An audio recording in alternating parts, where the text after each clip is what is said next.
Baiklah, semuanya bisa dengar suara saya.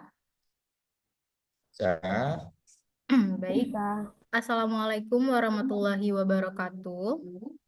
Waalaikumsalam warahmatullahi Waalaikumsalam wabarakatuh. warahmatullahi wabarakatuh. Selamat siang semuanya. Selamat siang.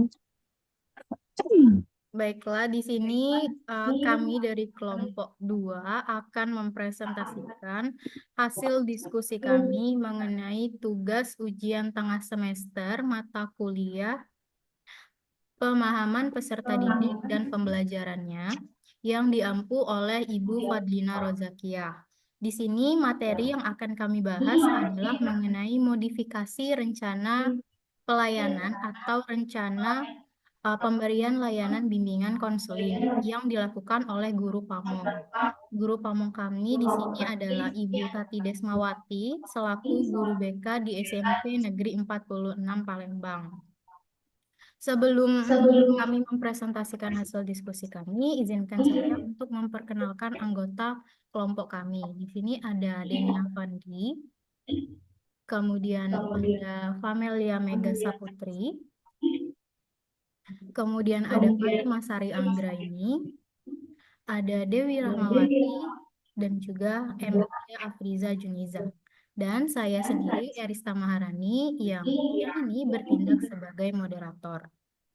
Baiklah, teman-teman semua, sebelum saya mempresentasikan hasil diskusi kami, izinkan saya untuk share screen terlebih dahulu untuk menampilkan hasil diskusi kami.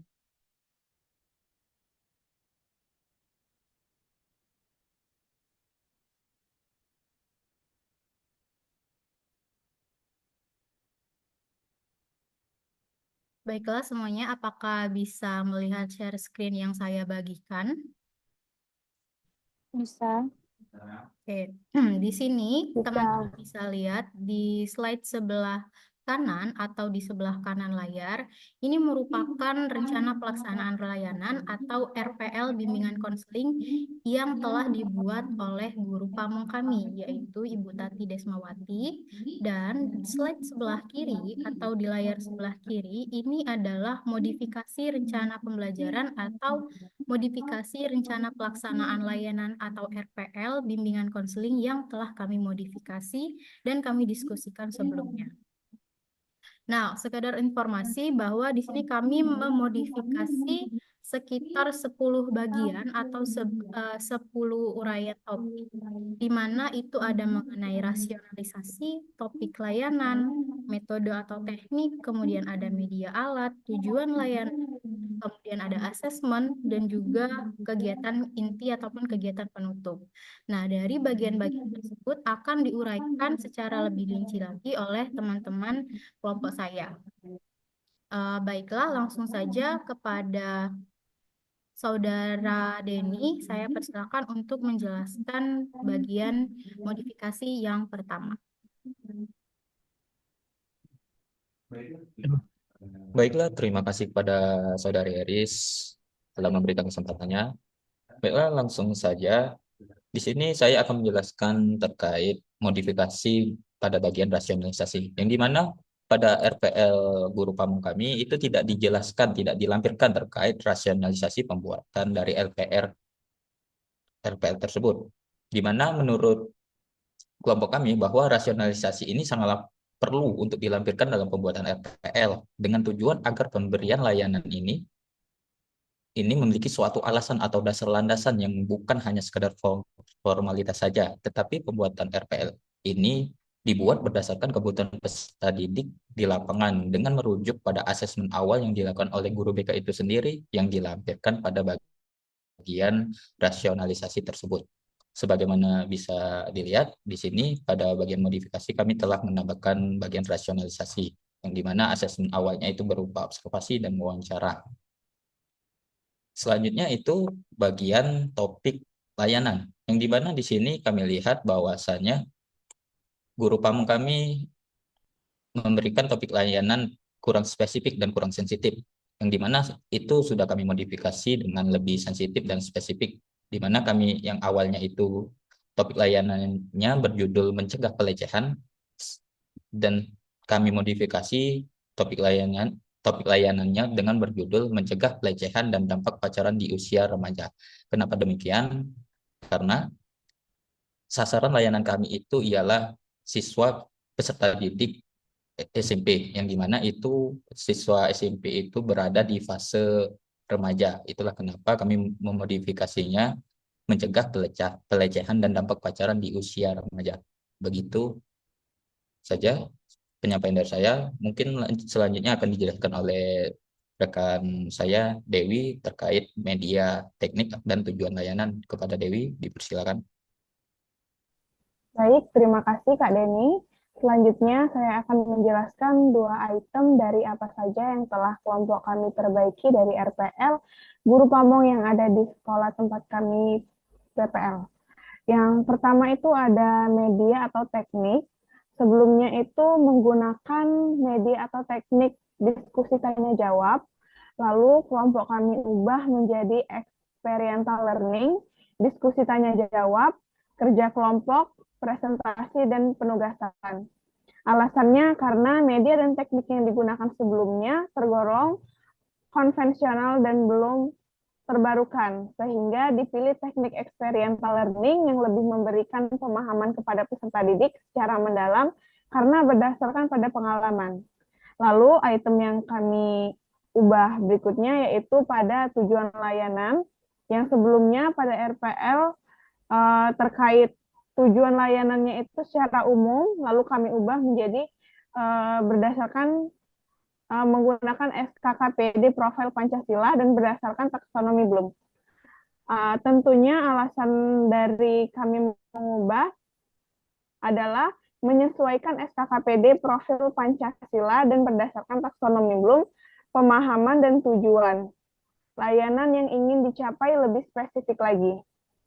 Terima kasih, dan materi item-item yang telah diperbaiki selanjutnya akan dilanjutkan oleh Emilia. Baik, terima kasih kepada rekan Dewi Rahmawati. Di sini saya akan membahas 2 item yang perlu diperbaiki. Yang pertama itu ada namanya itu kegiatan inti. Nah, di dalam RPL terdahulu, kegiatan intinya itu dia dilakukan itu hanya secara umum saja, tidak terlalu rinci. Nah, kemudian itu kelompok kami modifikasi supaya kegiatan ini lebih spesifik lagi, dapat memberikan penguatan kepada peserta didik terhadap materi yang akan disampaikan.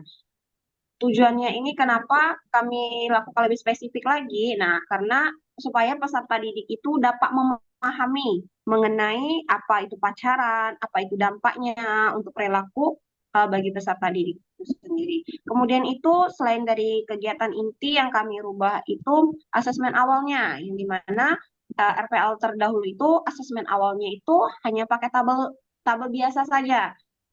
Akan tetapi kami kelompok 2 ini kami ubah lagi supaya lebih menarik dalam bentuk KWL chart yang bisa dilihat ditampilkan oleh Erista Maharani. Itu adalah bentuk asesmen awalnya supaya lebih menarik juga.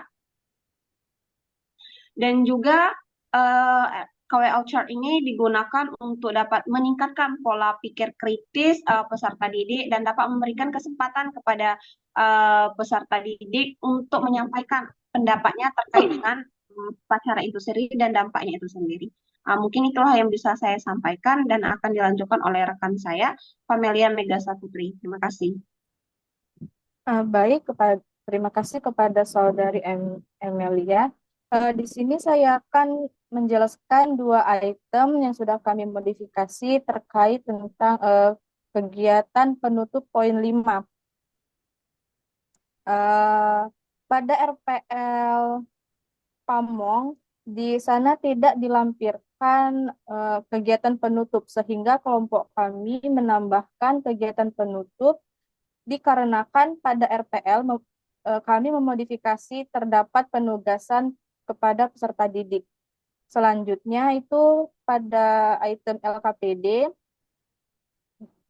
di RPL Pamong pun tidak melampirkan LKPD, sehingga kelompok kami pun menambahkan LKPD yang digunakan dengan tujuan mengukur tingkat pemahaman peserta didik terkait materi yang telah diberikan.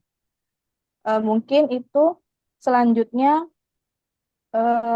modifikasi selanjutnya akan disampaikan oleh Saudari Fatimah. Kepada Saudari Fatimah saya persilakan. Baiklah, terima kasih untuk Saudari Kamel. Selanjutnya saya akan menyampaikan terkait dua poin yang telah kami modifikasi, yaitu poin penilaian. Nah, di penilaian ini, di RPL sebelumnya tidak ada tindak lanjut. Maka itu kelompok kami menambahkan adanya tindak lanjut. Kenapa? Karena anak-anak ini diberikan penugasan kepada peserta didik dan untuk mengukur keberhasilan layanan yang diberikan. Selanjutnya, poin selanjutnya, instrumen evaluasi hasil. Nah, guru pamong kami itu hanya memberikan bentuk pertanyaan kuesioner. Maka kami perbarui dengan diberikannya format pertanyaan dan penugasan. Alasannya sesuai dengan tujuan layanan pada tahap tindakan, yakni peserta didik dapat menciptakan langkah-langkah mencegahnya dampak pacaran. Mungkin itu saja, saya kembalikan kepada moderator. Terima kasih.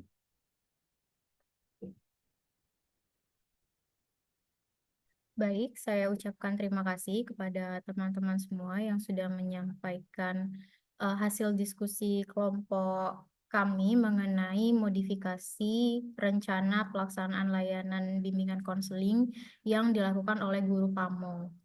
Mungkin itu saja hasil diskusi kami yang dapat kami presentasikan. Untuk kekurangannya, kami memohonkan kritik dan juga saran bagi teman-teman semua. Untuk itu saya akhiri. Wassalamualaikum warahmatullahi wabarakatuh. Waalaikumsalam warahmatullahi Waalaikumsalam wabarakatuh. warahmatullahi wabarakatuh. Terima kasih.